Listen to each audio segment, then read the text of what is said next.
Gagasi FM News.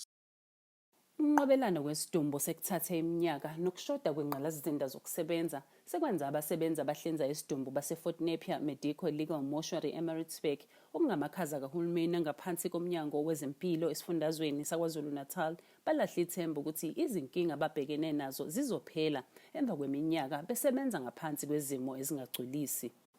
Usunesikhathi wafa umshini awulungiswa kufanele sithathe lezi zinto lezi kade sisebenza ngazo lapha egazini la nokungcola khona so iwashe emakhaya especially njengamanzi sisebenzisa amanzi ashisayo la ekhaya awekho amanzi ashisayo wasiphathe kahle emsebenzini esisebenza kuona phela la ila sihlala khona sisi ekudlula khona emakhaya ekhaya ngifika sengolala. Baqhuba ngokuthi abasebenzi sekuneminyaka lezi zidumbu zimbondelene kulamakhaza anenkinga yokuthi isiqandisi asisebenzi ngendlela nokuyikho okwenza leli phunga.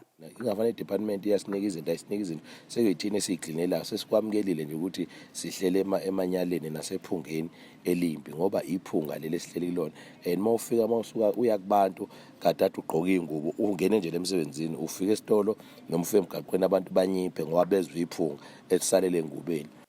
Umnyango wezempilo ube usukhipha istatement emva kokuthintwa izindaba zeGagasi FM uthi uma abasebenzi benenkinga kumele basebenzise imigudu efanele yangaphakathi ehhovisi labo.